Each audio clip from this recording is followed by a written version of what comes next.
Bonjour à tous, bienvenue au podcast Je me lance. Aujourd'hui, Teddy Milama nous présente une capsule prise de décision.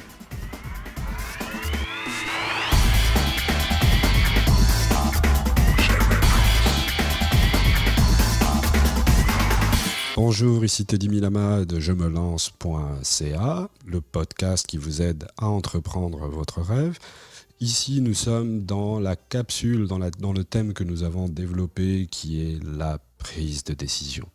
Nous avons vu dans des précédents épisodes, nous avons parlé des valeurs et nous avons parlé de la quantité de décisions que nous prenons dans la journée, les stratégies de prise de décision. Aujourd'hui, on va se focaliser sur l'émotion. Pourquoi l'émotion ? Parce que c'est vital. C'est vraiment vital dans votre processus. Et puis c'est cela qui nous définit en tant qu'être, entre guillemets.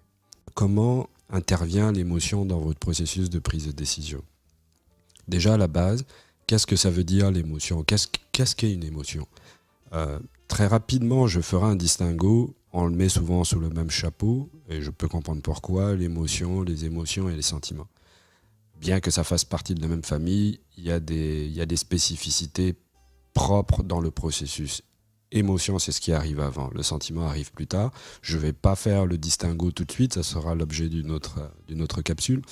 Mais l'émotion, à l'inverse d'un sentiment, l'émotion est une réaction physiologique face à un événement. Donc, ça prend ces deux composantes. Réaction physiologique. Ça veut dire quoi ? Quand vous n'avez même pas le temps de réfléchir. Vous avez un déclencheur, votre corps réagit. Et réagit parce qu'il y a eu justement le dit déclencheur. De l'autre côté, le sentiment, c'est, quand on parle de réaction physiologique, c'est une réaction, c'est ici et maintenant, c'est court, c'est intense.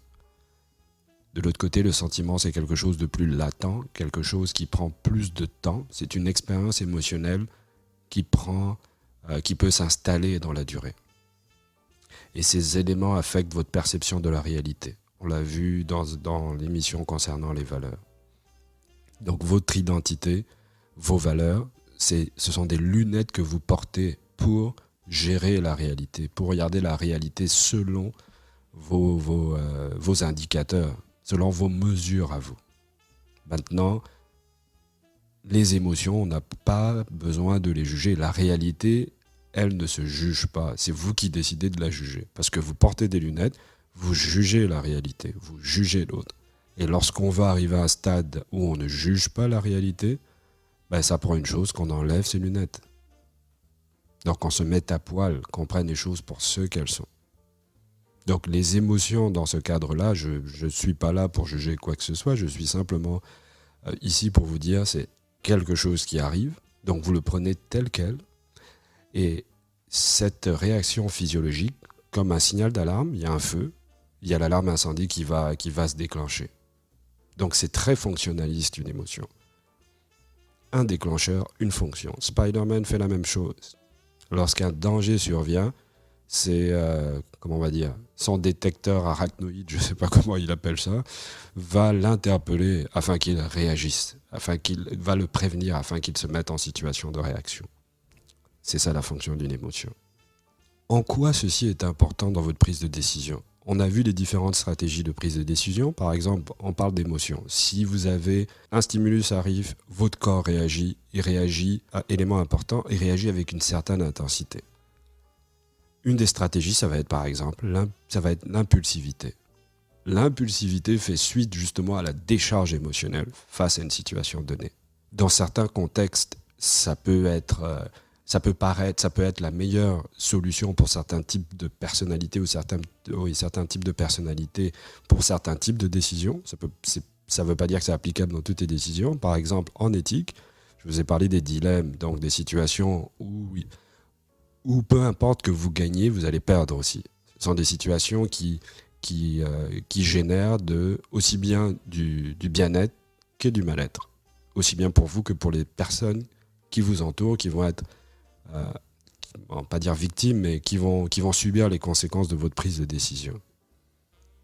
Donc vous ne pouvez pas prendre la décision simplement en vous basant de l'émotion, parce que c'est une situation complexe.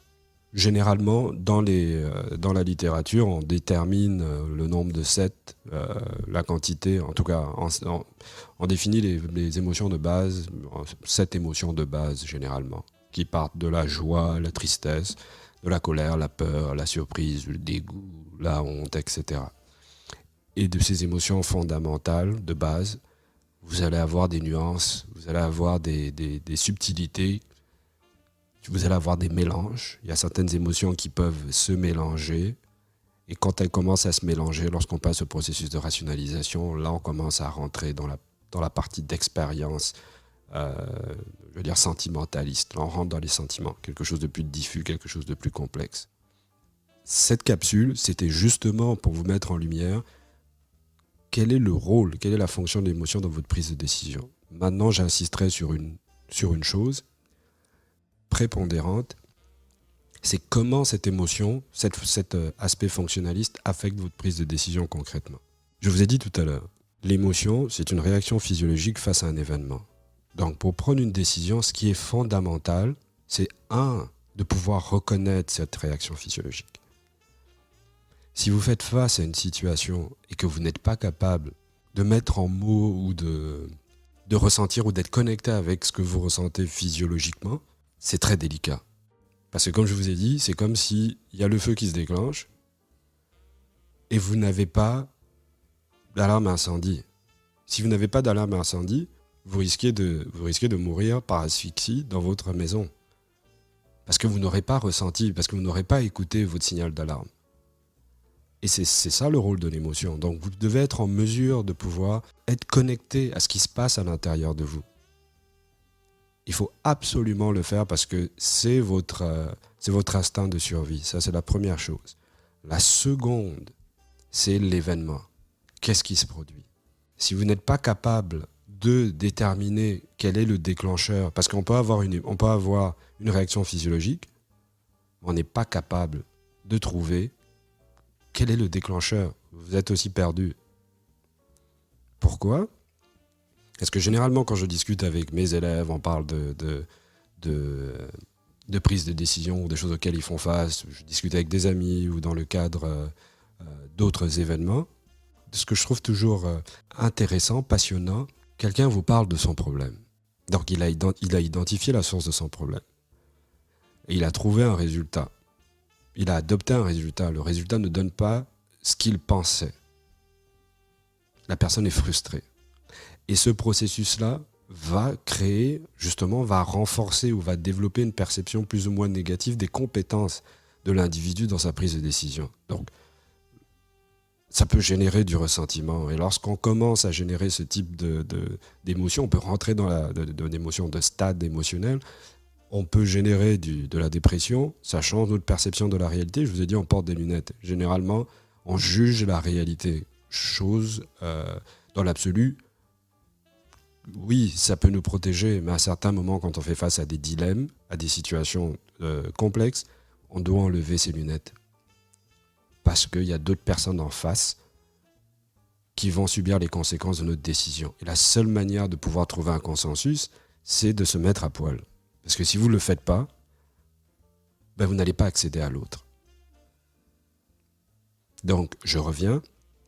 Donc, quand j'écoute les processus de prise de décision de mes amis, de collègues ou des personnes que je coach, etc., on fait l'archéologie de leur prise de décision. Et ce que j'ai remarqué, c'est que un des problèmes majeurs, généralement à 70% des cas, se situe à la première phase, la phase émotionnelle.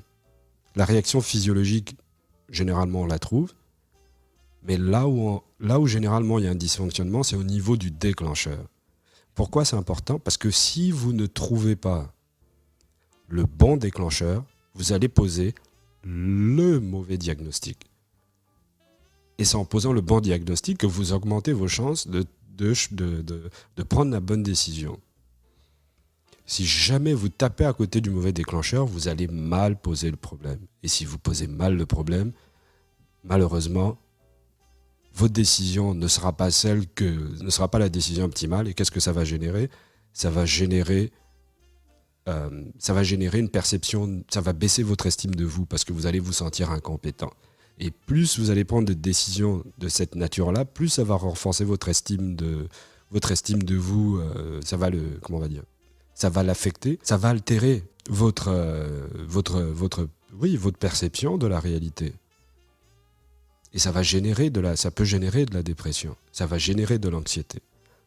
Donc la première étape, c'est vraiment, et je terminerai là-dessus, déterminer, nommer l'émotion qui vous parcourt au moment où la situation apparaît. Essayez si vous pouvez être encore un peu plus poussé, essayez d'identifier l'intensité émotionnelle. Parce que si c'est juste une émotion de type l'intensité de type 0, du type 1, peut-être que c'est pas si important que ça. Mais si vous en faites tout un fromage, entre guillemets, de cette émotion d'intensité 1 et que vous en accroissez la perception, vous en accroissez les effets, ben là, malheureusement, vous dramatisez la situation. Et ça, quand on ne gère pas plutôt l'émotion comme il se doit, qu'est-ce que ça fait ? Ça génère du stress. Et le stress, c'est souvent lié au fait qu'on n'a pas les ressources suffisantes ou disponibles pour gérer le problème auquel on fait face. Et vous allez vous retrouver dans une situation où vous allez générer du stress chronique. Donc prenez simplement le temps, lorsque vous faites face à une situation, ok, qu'est-ce que j'ai ressenti ? Quelle est l'émotion qui apparaît ? Quelle est cette intensité émotionnelle ? Est-ce que cette intensité est significative ? Et auquel cas, quel est le déclencheur ? Et quand j'y détermine le déclencheur, quelle est la fréquence, la récurrence de ce déclencheur ? Une fois que vous faites cette première étape, vous allez voir, ça va être de plus en plus facile pour accéder aux prochaines étapes comme la rationalisation.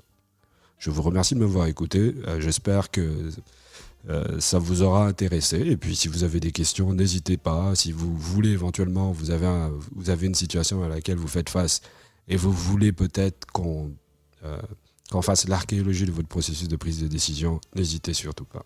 Je vous remercie et vous dis à une prochaine émission. C'était Teddy Milama de Je me lance. Bye bye.